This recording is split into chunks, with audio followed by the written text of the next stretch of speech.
Le scieur-carotteur perce, découpe principalement des orifices de quelque forme et grandeur que ce soit.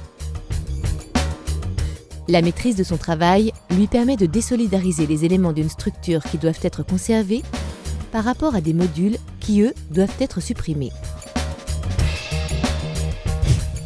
Ces techniques s'appliquent à tous les types de béton ou autres. La pierre, la brique, le métal, dans des bâtiments d'habitation et industriels, que cela soit en travaux de réhabilitation comme en travaux neufs. Il est un acteur indispensable dans la restructuration de bâtiments ou d'ouvrages d'art. La section professionnelle découpe du béton, entité du SNED, a été créée en 2009.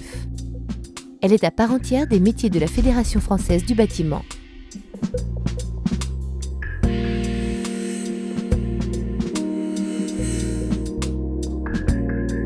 Plus de 350 entreprises revendiquent cette spécialité. Près de 150 d'entre elles sont titulaires d'un certificat Qualibat 1142 ou 1143. Et pourtant, le métier est très peu connu et reconnu.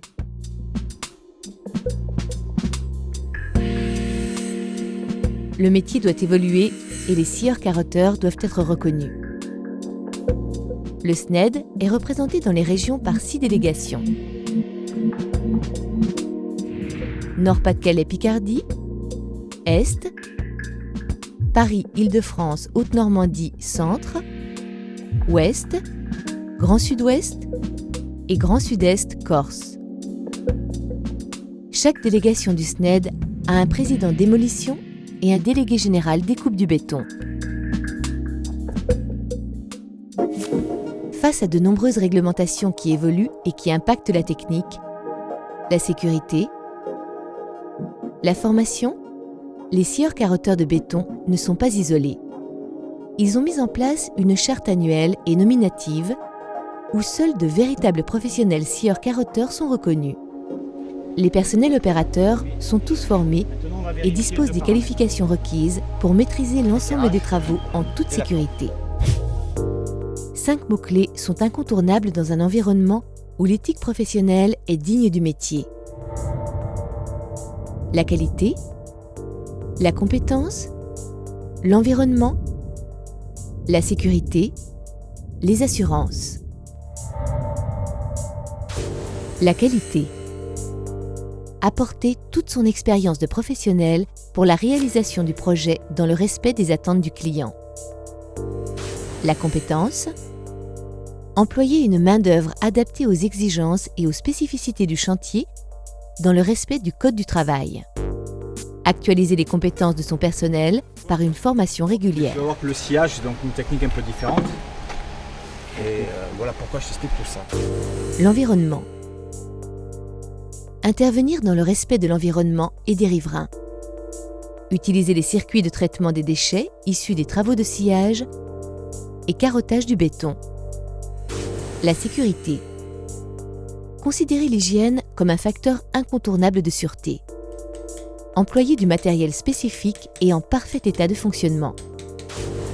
Les assurances. Être détentrice de polices d'assurance couvrant les risques inhérents à ces activités. Dans une société où la communication est indispensable, ils ont choisi de conduire des actions pour informer de toutes leurs avancées. Ils sont présents à toutes les rencontres des métiers de la démolition. Ils construisent régulièrement des échanges avec les fabricants de matériel afin de toujours garder une pertinence dans la complémentarité avec leurs partenaires. Ils ont créé une revue mensuelle, le SNED Info, où de nombreux points du métier sont abordés. Dans les déconstructions, la découpe au croquage garantit la protection des structures restantes qui ne seront pas ébranlées par les vibrations du marteau. Les facteurs de risque pour les personnels des chantiers, liés aux manipulations des engins manuels, disparaissent grâce au pilotage à distance des matériels.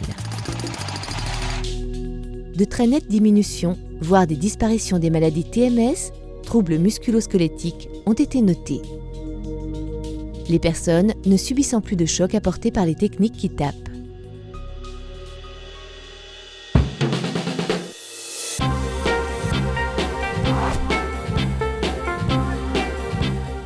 Le carottage est le percement vertical ou horizontal d'une paroi dans des matériaux de maçonnerie, béton, béton armé, au moyen de carotteuses sur colonnes fixées sur la paroi à percer. Il permet de créer des réservations cylindriques, mais aussi de réaliser des trémies par carottage séquent. Les principales applications sont le passage de tuyauteries de toutes sortes, la pose de tirants d'ancrage, le prélèvement d'échantillons et la création de petites ouvertures ne pouvant être exécutées par sciage.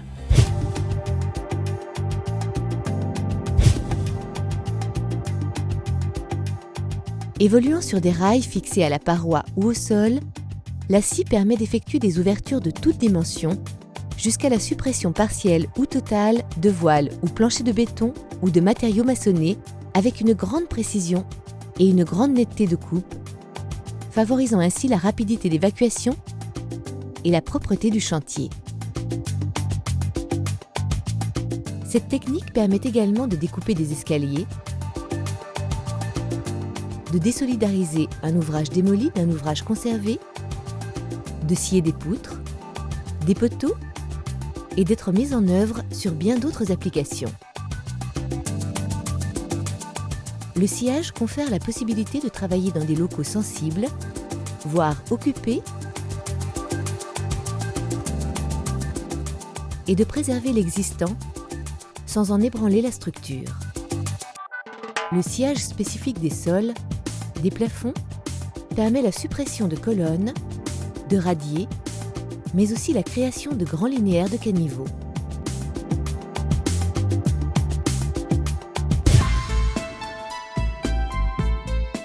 Le sciage au câble diamanté est généralement appliqué lorsque le carottage et le sciage conventionnel ne permettent pas d'accomplir le travail commandé. Le fil diamanté est un câble souple, serti de perles diamantées, qui par rotation permet la coupe des matériaux en pénétrant par avancement régulier.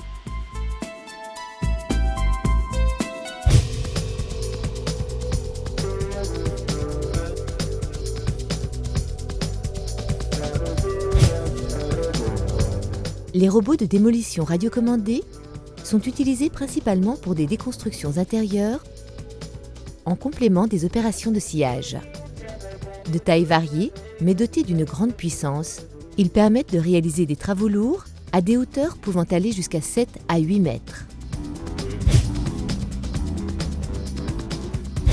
Dans le cas d'affaiblissement d'ouvrage, il est préconisé, sous contrôle des bureaux d'études, d'effectuer des renforcements appelés reprises en sous-œuvre.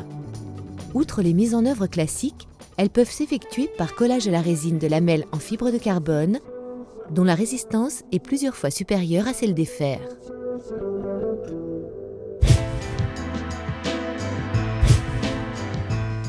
La méthode de travail des scieurs carotteurs assure que la prise en charge des matériaux de démolition se fait dans le plus grand respect de l'environnement et des réglementations. L'évacuation, le transport et le recyclage des gravats s'effectuent vers des sites spécifiques et reconnus. Très exigeants sur la maîtrise des impacts environnementaux de leur activité, ces professionnels enlèvent systématiquement, à l'aide d'aspirateurs, les eaux souillées, qui sont ensuite stockées dans des bacs pour traitement de décantation.